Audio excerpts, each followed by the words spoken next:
Assalamualaikum warahmatullahi taala wabarakatuh. Selamat datang kembali di Fiksi Cerita Horor.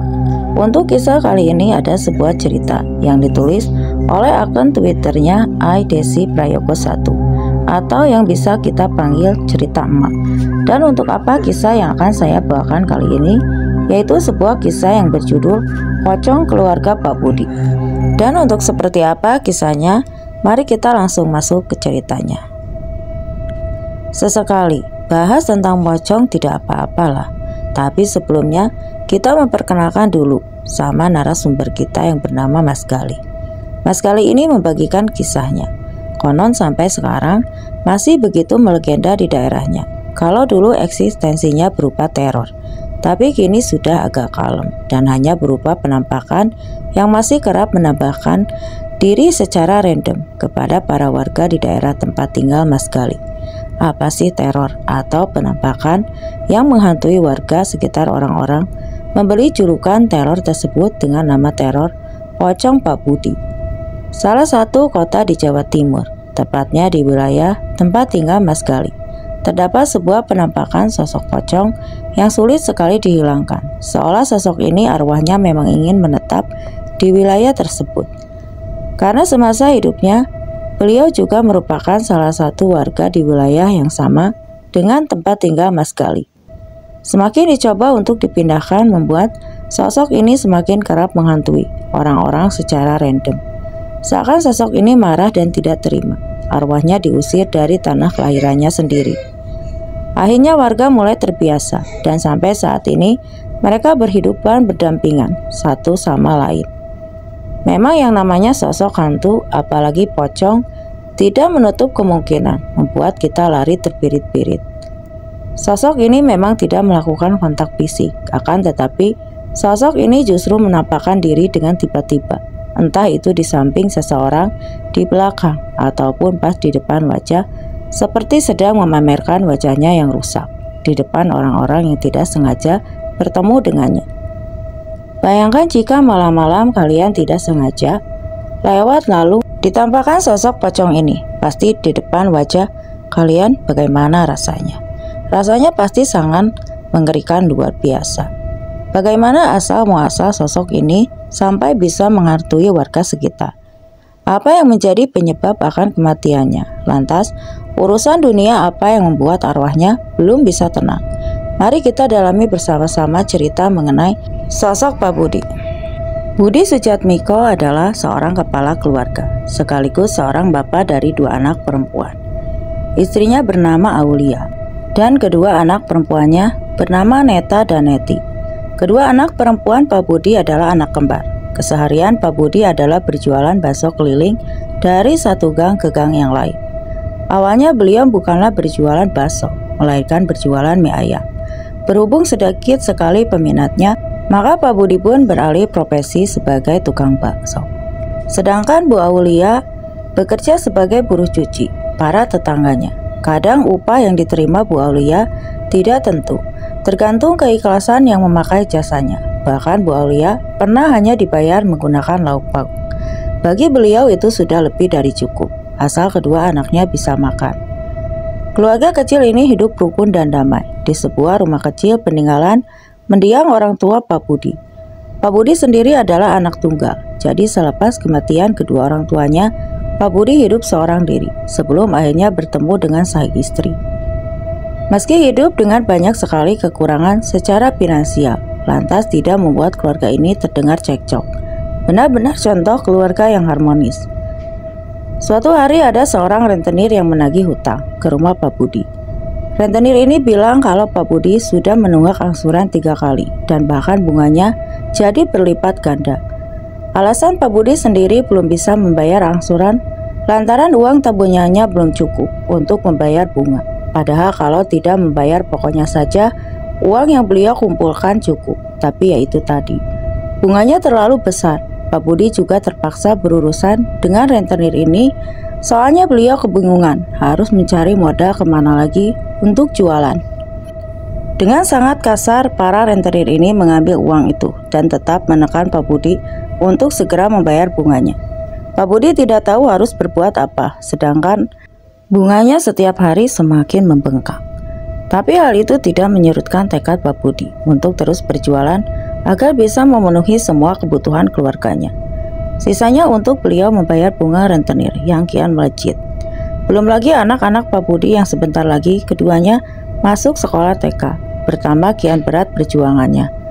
Tetapi hal itu tidak membuat beliau mengeluh. Beliau selalu nampak tegar dan kuat di depan istri juga anak-anaknya.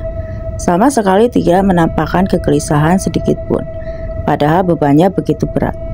Hingga di tahun 2004, terjadilah sebuah kejadian yang tidak disangka-sangka oleh warga setempat. Jangankan warga, mungkin Pak Budi dan keluarga juga tidak akan mengira kalau akan menerima peristiwa itu. Dalam hidup mereka, hari pun menjadi mimpi buruk untuk keluarga Pak Budi. Menjadi hari yang banjir dengan air mata. Awal dari segala kengerian yang terjadi, karena hari itu keluarga Pak Budi dibunuh oleh seseorang yang mungkin adalah suruhan rentenir tempat Pak Budi terlibat hutang. Tidak ada yang tahu bagaimana pastinya mereka membunuh keluarga ini. Tapi ada satu orang yang menjadi saksi hidup di saat Pak Budi dibunuh oleh orang ini, pas di halaman rumahnya sendiri. Saking traumanya melihat kejadian itu, orang yang satu-satunya menyaksikan jelas bagaimana kepala Pak Budi itu ditebas dengan begitu teganya. Kini menjadi gila. Orang ini kita sebut saja namanya Mas Pandi. Mas Pandi pagi itu ceritanya mau pergi ke surau atau mushola di daerah sekitar. Dari rumahnya untuk menuju ke mushola memang harus melintasi depan rumah Pak Budi setiap harinya. Mas Pandi memang seperti itu, dia akan rutin pergi ke mushola untuk mengumandangkan azan. Makanya pagi-pagi buta Mas Pandi sudah pergi ke surau dan seorang diri. Waktu itu saat melangkahkan kakinya hendak melewati depan rumah Pak Budi, dia mendengar ramai sekali suara orang yang sedang beradu debat. Akhirnya dia berhenti dan mengintip dari sela-sela pohon pisang yang tidak jauh dari rumah Pak Budi. Di situ Mas Pandi melihat dengan jelas kalau ada seorang pria tinggi besar sedang mencengkeram kerah baju Pak Budi dengan marah-marah. Lalu perdebatan itu semakin lama semakin tidak menemukan solusi dan nada bicara pria itu kini meninggi. Mas Pandi tidak kenal dengan pria ini, tapi dia hafal betul dengan bawaan tubuhnya. Tidak lama kemudian keluar dua pria dengan badan yang tidak kalah kekar dari dalam rumah Pak Budi. Tapi dua pria ini keluar dengan bersimpah darah sambil membawa sebuah pedang panjang. Bisa digambarkan samurai atau golok. Bentuknya panjang dan berwarna merah darah.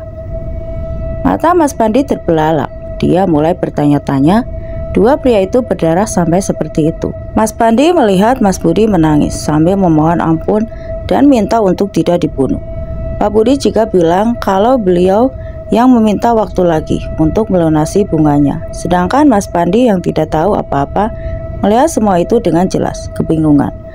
Kemudian tanpa ABC salah seorang di antara tiga pria itu mengangkat pedang panjang tersebut, lalu menghunuskan ke leher Pak Budi yang sedang menunduk memohon ampun.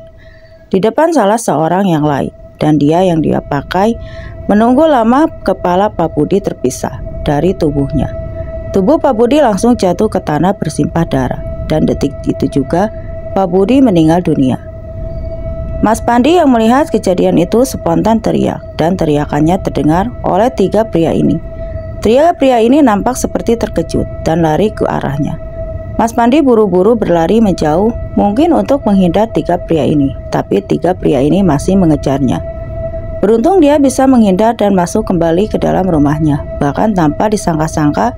Tiga pria ini melewati rumahnya dan dia mengintip sedikit dari balik jendela. Beruntungnya tiga pria ini tidak menyadari ke arah rumahnya dan pergi menjauh. Mas Pandi langsung membangunkan ibu bapaknya untuk menceritakan semua yang dia bilang, tidak berani ke seorang pun lagi. Semenjak kejadian itu ibunya mencoba untuk menenangkannya agar tidak menimbulkan suara takutnya. Tiga pembunuh itu masih ada di sekitar rumahnya. Akan tetapi semakin lama kondisi mental Mas Pandi semakin buruk. Dia sering ketakutan sendiri di dalam kamarnya. Dia juga tidak lagi berangkat kerja, bahkan menjaga jarak dengan keluarganya. Sampai bapaknya membawanya ke dokter untuk mengobatinya, tapi Mas Pandi menolak. Dia tidak ingin bertemu dengan siapapun, dan sampai detik ini Mas Pandi masih dalam keadaan saat terakhir melihat kejadian itu. Selesai dengan Mas Pandi, kita beralih kembali ke Pak Budi. Berhubung Mas Pandi hari itu tidak mengumandangkan azan dan diganti oleh warga yang rumahnya pas di samping musola. Setelah semua warga selesai sholat subuh, semuanya berbondong-bondong ke rumah Mas Pandi. Karena tidak biasanya Mas Pandi seperti ini. Takutnya Mas Pandi sakit. Begitu mereka melintas di depan rumah Pak Budi, salah seorang tidak sengaja menengok ke rumah Pak Budi karena di hari yang sama Pak Budi juga tidak nampak hadir sholat subuh berjamaah. Pas orang ini melihat beliau langsung teriak, manakala melihat tubuh Pak Budi sudah dalam keadaan tergeletak di atas tanah dengan kepala yang terpisah dari tubuhnya.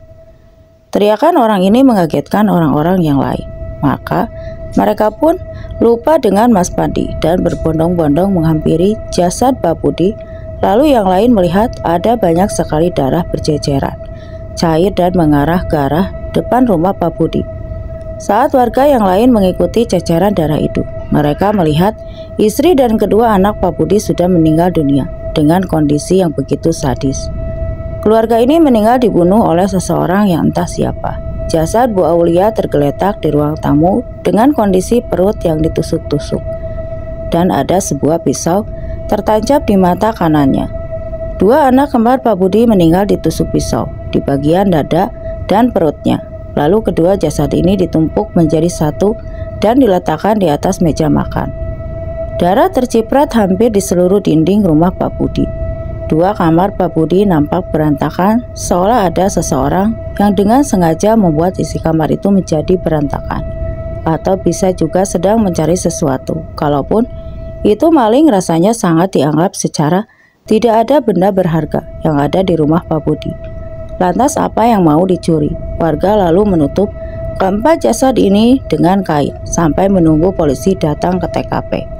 Karena sudah ada warga yang menghubungi polisi dari telepon koin yang ada di sekitaran sana. Sedangkan ada dua orang yang menyadari kalau darah itu juga mengarah ke sebuah tempat. Jadi selain ada di rumah Pak Budi, darah yang diduga sama juga nampak berceceran di jalan-jalan. Dua orang ini akhirnya mencoba mengikuti kemana berhentinya tetesan darah tersebut sambil membawa potongan dan pohon untuk berjaga-jaga. Semakin mereka mengikuti darah itu, tidak terasa langkah mereka berhenti pas di depan rumah Mas Pandi. Soalnya di depan rumah Mas Pandi ada nampak banyak sekali ceceran darah. Kalau tadi bentuknya hanya titik-titik satu garis, tapi pas di depan rumah Mas Pandi ini, titik-titiknya seperti menyebar dan seolah menggambarkan ada orang yang sedang berlumuran darah berdiri di tempat di situ.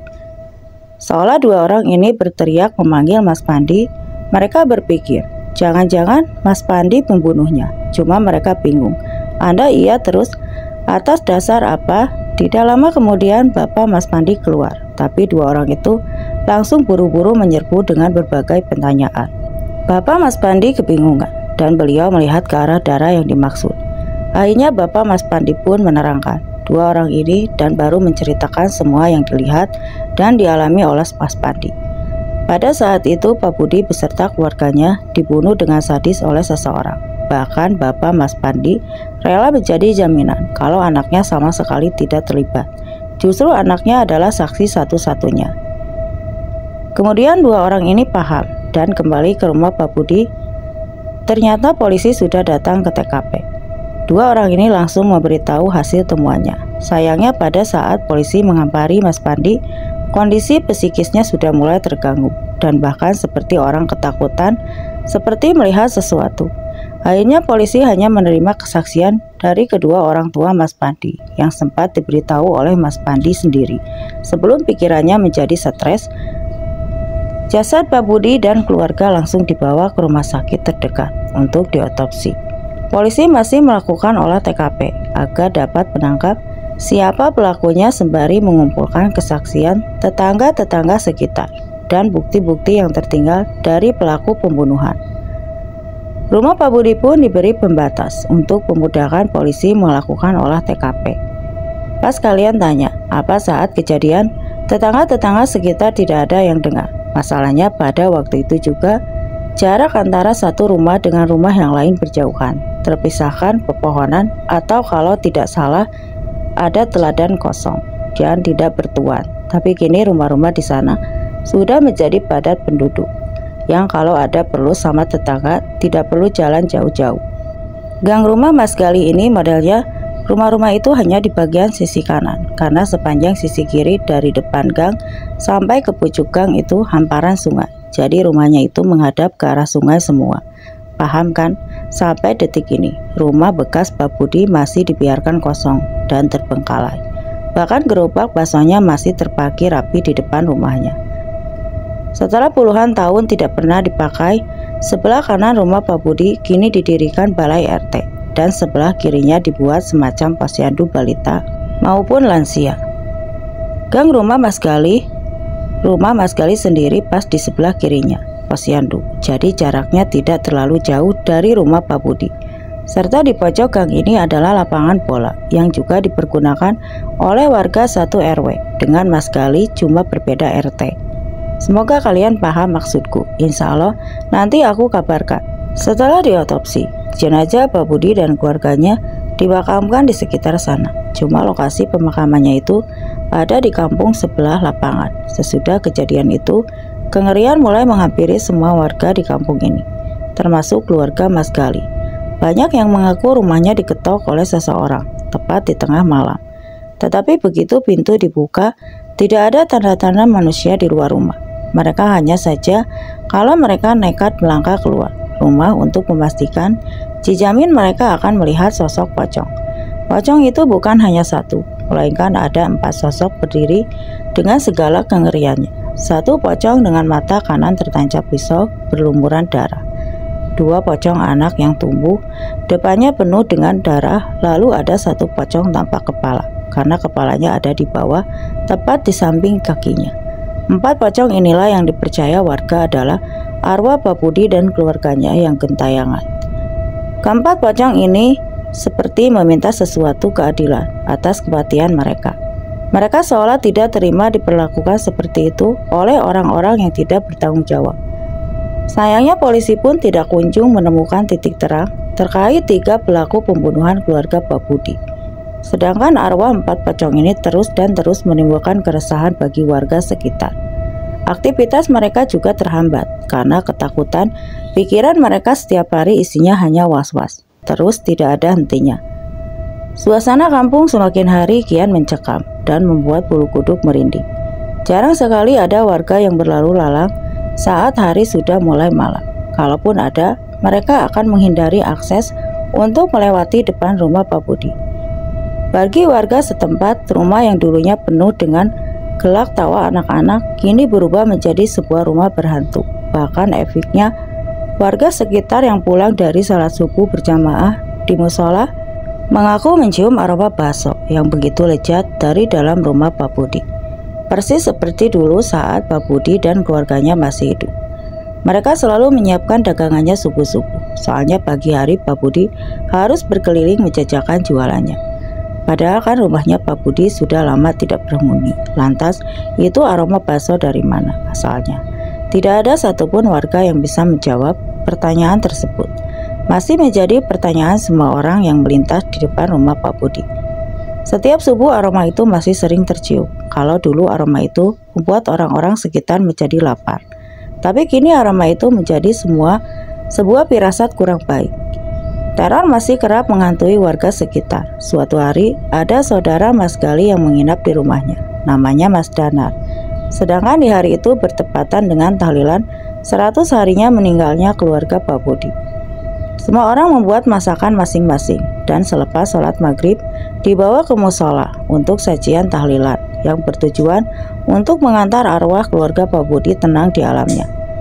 Pada saat itu Mas Danar menolak untuk ikut, sedangkan Mas Gali dan keluarganya pergi semua ke musola. Tinggal Mas Danar seorang diri di rumah Mas Gali. Alasan Mas Danar tidak mau ikut karena tubuhnya masih terasa pegal-pegal naik kereta api dari kotanya ke kota Mas Gali. Ya sudah, keluarga Mas Gali juga tidak mau memaksa, tapi mereka memperingatkan Mas Danar agar tidak keluar rumah jika ada yang mengetuk pintu. Jangan pernah dibukakan dan menganggap tidak mendengar apa-apa, atau kalau bisa langsung masuk kamar dan segera menghubungi Mas Gali. Mas Gali sendiri juga tidak sempat menceritakan karena waktu sudah mepet. Pergilah Mas Gali dan keluarganya meninggalkan Mas Danar. Awal-awalnya masih fine-fine saja, tapi perut Mas Danar yang tidak baik-baik saja. Mas Danar baru ingat karena dia belum makan. Malam lalu dia pergi ke arah dapur. Ternyata di dapur Mas Gali tidak ada makanan. Ada sih bahan makanan, cuma Mas Danar gak bisa memasak. Kecewa tapi salah juga, karena tidak sengaja memberitahu sebelum keluarga Mas Gali pergi. Pikir orang-orang Mas Danar sudah makan di kereta. Untuk menghibur diri, Mas Danar lalu menyalakan TV di ruang tamu. Tiba-tiba dia mendengar suara, "Bakso, bakso," disertai dengan ketukan khas tukang bakso. Rianglah Mas Danar, lalu dia mengintip dari jendela. Dan memang ada tukang bakso yang berhenti tepat di depan rumah. Buru-buru Mas Danar keluar rumah dan berteriak, "Pak, sebentar ya, saya ambil mangkok dulu." Si penjual bakso ini tidak merespon apa-apa dan hanya menganggukkan kepalanya. Langsung Mas Danar ambil satu mangkok dan satu sendok yang ada di dapur. Tidak lupa dia mengambil dompetnya yang ada di kamar Mas Gali, dan setelah itu berlari menghampiri tukang bakso itu. Mas Danar bersaksi, sewaktu dia memakai sandalnya, tukang bakso ini sedang menjual pesanan. Anak kembar perempuan waktu itu mendekat tukang bakso ini bilang, "Ambil sendiri ya Mas ya, mau antar pesanan dua anak ini." Mas Danar sebenarnya biasa saja melihatnya. Cuma tukang bakso dan dua anak kembar ini penampilannya aneh. Anehnya kenapa? Soalnya tubuh mereka pucat banget. Bukan hanya tubuhnya, tapi juga wajah dan juga bibir mereka. Lalu mereka bertiga mengarah ke sebuah rumah yang gelap banget. Dan Mas Danar bersaksi kalau dia juga melihat ada seorang ibu-ibu yang keluar dari dalam rumah sambil membawa pisau dapur di tangan kanannya. Ibu itu berjalan ke arah ketiga orang ini dengan wujud yang sama saja pucatnya dan tidak berekspresi sama sekali. Berhubung Mas Danar tamu di situ, ditambah dia juga sedang lapar sekali, dia mengabaikan keanehan tersebut dan mulai menyiapkan pesanannya sendiri. Atau tadi tukang baksonya sudah kasih izin. Mulai itu Mas Danar menyiapkan bihun dan aneka sayuran di dalam mangkoknya. Dia heran lagi karena sayur dan bihunnya dingin sekali, padahal cuaca saat itu sedang panas-panasnya. Walau di malam hari mencoba untuk berpikir positif. Mungkin sudah malam dan jualannya dari siang kan. Nanti juga kalau dikasih air jadi hangat. Akhirnya Mas Danar kembali asik dengan segala kreasi di mangkoknya. Kembali dia tuangkan saus kecap dan sambal sebagai pelengkap. Isi mangkoknya sudah siap dituangkan kuah baksonya. Mas Danar menoleh ke belakang dan dia melihat kalau rumah yang dia lihat sebelumnya tahu-tahu menjadi gelap juga sepi. Lah, kemana perginya tukang bakso? Sedangkan perutnya sudah kelaparan. Pikir Mas Danar si tukang bakso itu sekalian pergi ke warung depan untuk membeli garam. Kebetulan garamnya tinggal sedikit. Dia juga berpikir untuk masalah harga kemungkinan sama dengan bakso-bakso pada umumnya. Ya, sudah dia tidak berpikir apa-apa dan yang terlintas di pikirannya.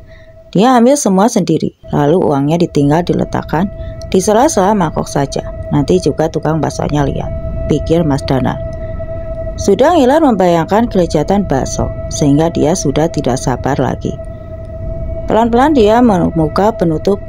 Tampaknya semakin ditutup, dibuka dan bukan bakso yang dia lihat, melainkan sebuah kepala seorang pria yang sangat menyeramkan, terbungkus kain kapan. Benar-benar cuma kepala, tanpa tubuh. Lalu kepala itu melihat ke arah Mas Danar. Kepala itu tersenyum dan bertanya, "Ambil bakso yang mana, Mas?" Mas Danar yang melihat itu langsung lari tunggang langgang ke arah depan atau musola. Begitu dia melintasi rumah itu, Mas Danar mengaku melihat dua anak kembar dan ibu-ibu tadi sudah berubah menjadi sosok pocong yang menyeramkan.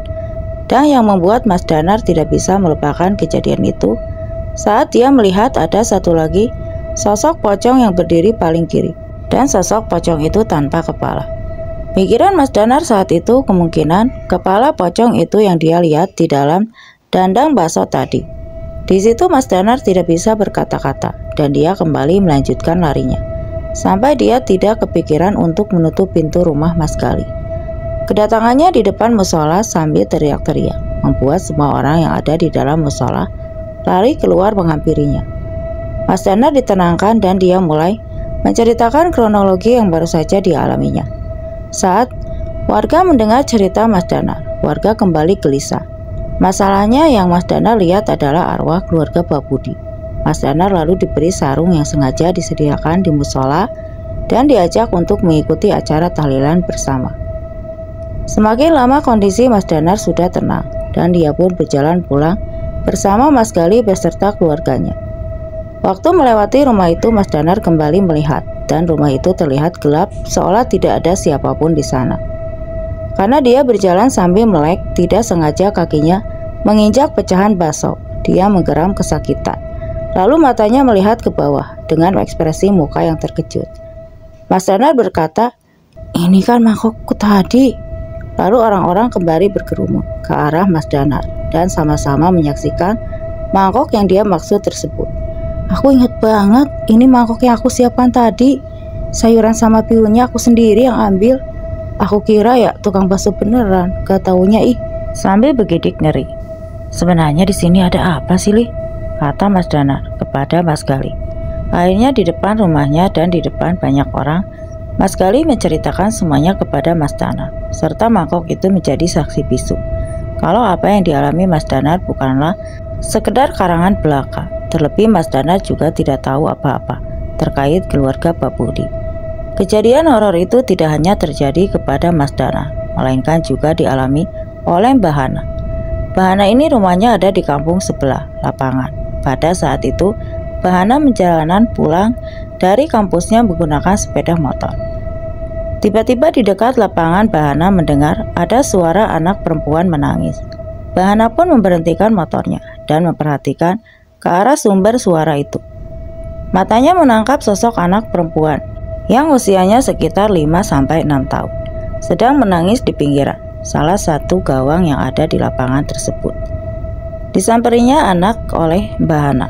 Lagian waktu itu juga sudah malam, sekitar antara jam 10 sampai jam 10.30 malam. Mbah Hana berpikir, ini anak siapa? Kok malam-malam sendiri nangis di lapangan? Lampu lapangan juga nggak nyala malam itu. Tapi anak ini kok berani banget. Mungkin karena kasihan. Mbah Hana tetap menghampiri anak itu. Lalu Mbah Hana pun berjalan sambil terus memanggil anak itu. "Dek, kamu kenapa? Kok nangis sendiri di situ? Rumahmu mana?" Tapi anak itu tidak menjawab sama sekali dan masih terus menangis. Anak itu menangis sambil menutup matanya dengan kedua telapak tangannya. Posisinya menyender ke tiang gawang dan kakinya berseluncur lurus.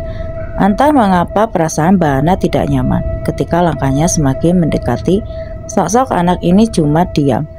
Tidak tega kalau harus membiarkan anak ini menangis sendirian. Di situ ketika Mbah Hana mendekat dengan anak itu, dia langsung duduk jongkok di sampingnya. Mbah Hana mencoba menenangkan anak itu sambil mengelus-ngelus rambutnya. Mbah Hana terkejut ketika mendapati rambut anak itu tiba-tiba rontok. Rontoknya bukan hanya sehelai, seperti rontok satu genggaman tangan. Sekaligus karena anak ini terus menangis, Mbah Hana tidak fokus di rambutnya melainkan ke si anak. Dibujuk dengan cara apapun, anak ini tetaplah tidak kunjung diam. Belum selesai menghadapi anak ini, Mbah Hana dikejutkan dengan satu suara anak-anak lagi yang berbeda tempat di belakangnya. Anak ini seakan menjawab pertanyaan Mbah Hana kalau pertanyaan itu bukan untuknya.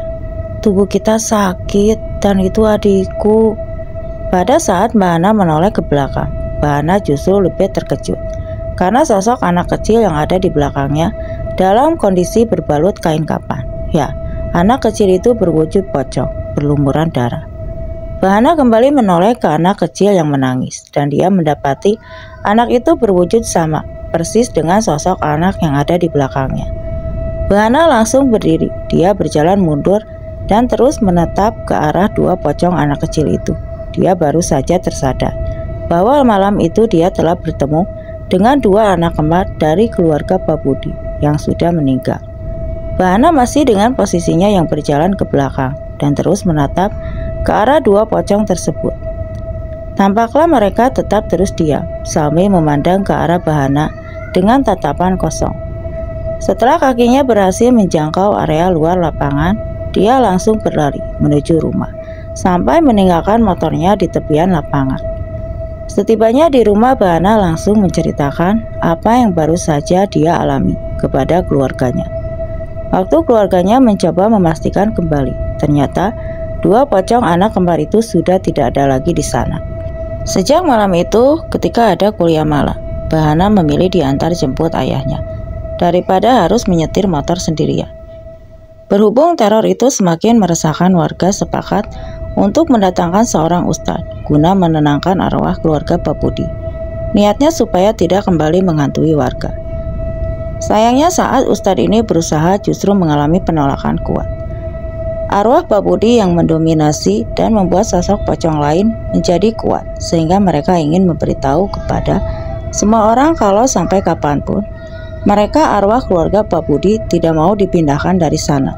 Bagi arwah ini, rumah itu adalah rumahnya, dan sampai kapanpun tidak akan ada orang lain yang bisa mengusirnya dari rumahnya sendiri. Masih ada satu teror lagi yang ingin aku persembahkan untuk kalian.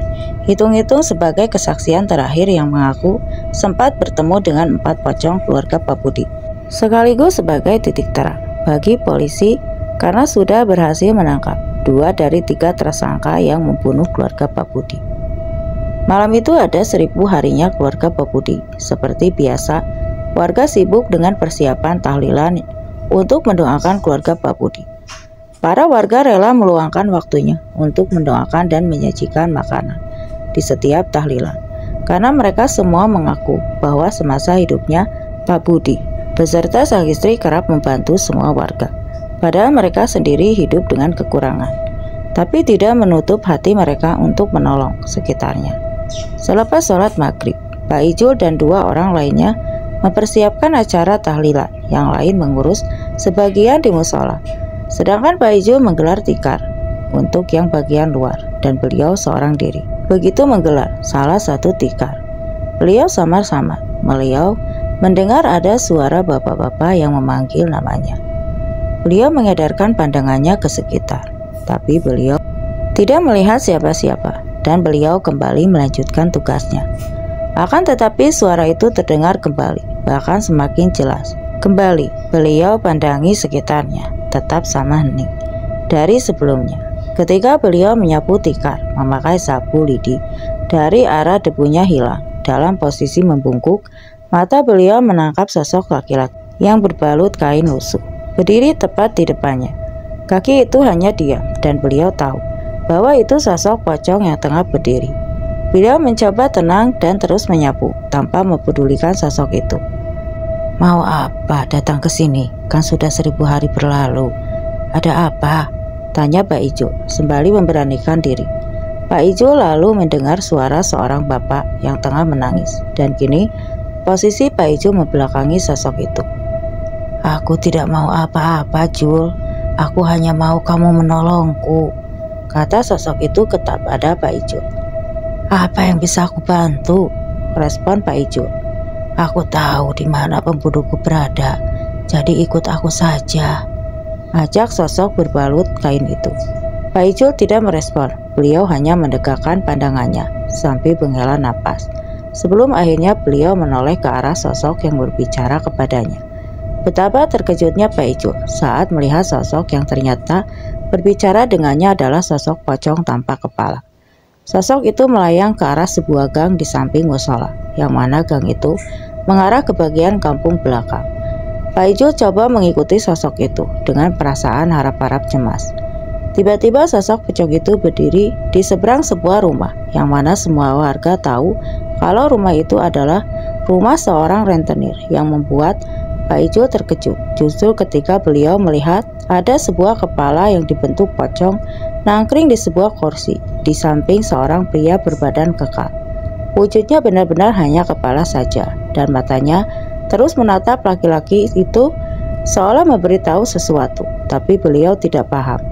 Sosok pocong tanpa kepala di sebelahnya ini berkata, 2 pria yang di sana adalah suruhan Bu Unik, dan mereka juga yang telah membunuhku.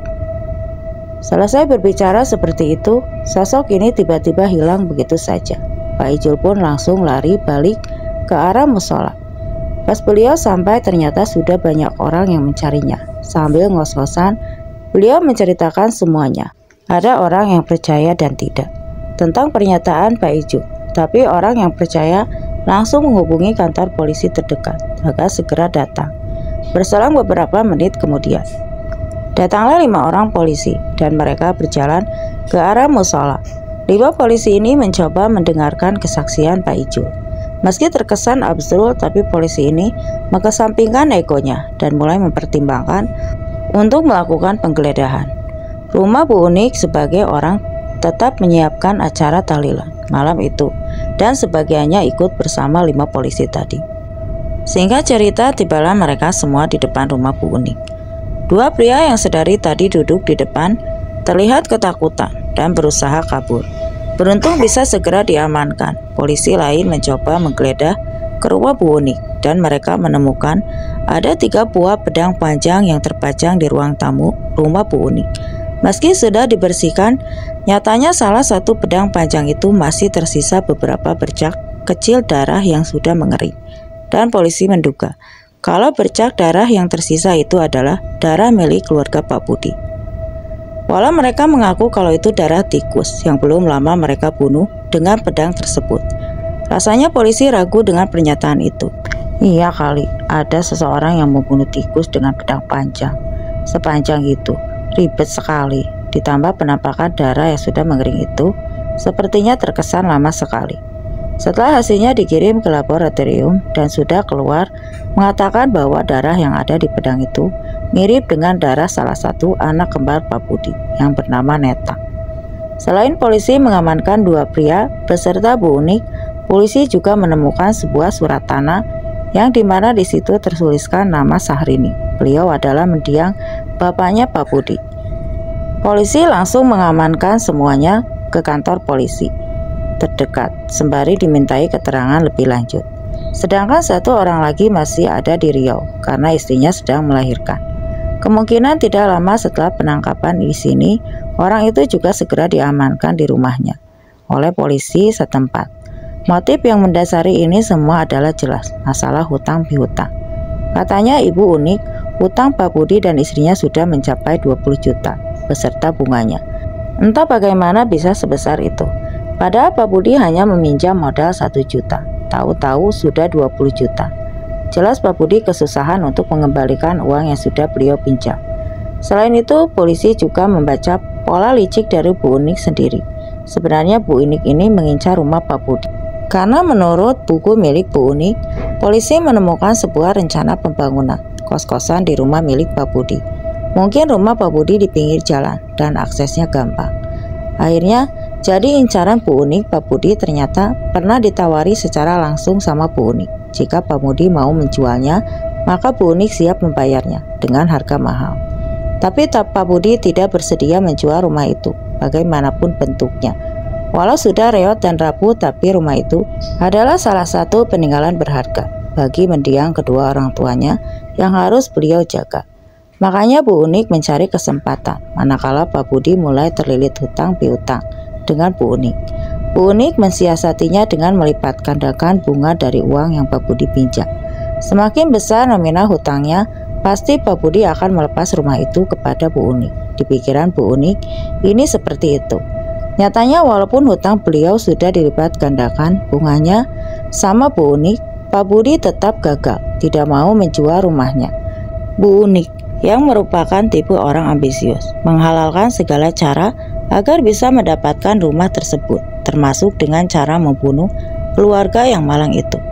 Mulailah Bu Unik ini menuliskan langkah-langkah yang harus ia lakukan ketika algojonya sudah mengeksekusi keluarga Pak Budi dan mengambil surat tanahnya, yang bahkan dengan teganya Bu Unik sampai mengambil salah satu adik jari Pak Budi lalu ditempelkan di sebuah dokumen yang sengaja sudah beliau siapkan demi mendapatkan rumah itu. Padahal kondisi Pak Budi waktu itu sudah tewas dengan kepala yang terpenggal. Bukan hanya itu saja, Bu Unik mengambil rumah yang bukan haknya, melainkan Bu Unik dan algojonya seperti malaikat pencabut nyawa keluarga Pak Budi. Andai arwah Pak Budi waktu malam itu tidak menemui Pak Ijul, mungkin sampai detik ini pembunuhan tidak akan pernah terungkap. Soalnya gandengan yang kuat, akan tetapi sepertinya semua gandengannya tidak ada lagi yang berani membelanya di pengadilan. Penghuni sampai saat ini masih mendekam di penjara karena mendapat hukuman seumur hidup. Sedangkan ketiga algojonya ada yang bilang sudah dieksekusi mati bersamaan di tahun 2009, tapi warga setempat tidak tahu benar tidaknya. Apa yang diterima Bu Unik tidak sepadan dengan nyawa keluarga Pak Budi yang sudah beliau bunuh. Meski beliau tidak terjun langsung untuk ikut membunuh, akan tetapi beliau adalah otak atau dalang utama dari semua ini. Seharusnya Bu Unik juga dihukum sama dengan tiga algojonya. Sudah 17 tahun kisah itu berlalu. Sudah lama juga rumah bekas peninggalan Pak Budi dan keluarganya terbengkalai. Pihak aparat setempat tidak berani mengutak-atik rumah tersebut dan dibiarkan apa adanya. Cuma di bagian depan sekarang sudah dipasang pagar untuk membuat batasan agar tidak ada yang berani lancang masuk. Kalau dulu keluarga ini suka sekali meneror satu rumah ke rumah yang lain, tapi kini hanya sebatas penampakan dan lalu hilang. Mungkin urusan di dunia sudah selesai karena suatu keadilan berhasil mereka dapatkan dan semua pembunuh mereka telah mendapatkan hukumannya masing-masing. Sekarang sudah tidak seheboh dulu, apalagi lingkungan sekitar rumah Mas Gali sudah ramai padat penduduk. Kalaupun ada semacam penampakan, bagi mereka sekarang sudah biasa. Sudah tidak ada lagi kontak fisik maupun percakapan antara warga sekitar dengan arwah keluarga Pak Budi. Keluarga ini hanya sebatas muncul, tahu-tahu menampakkan wajahnya pas di depan wajah orang lain, dan selanjutnya menghilang. Bisa jadi itu bukan lagi arwah keluarga Pak Budi, melainkan arwah yang sengaja menyerupai keluarga Pak Budi agar bisa hidup berdampingan dengan warga setempat.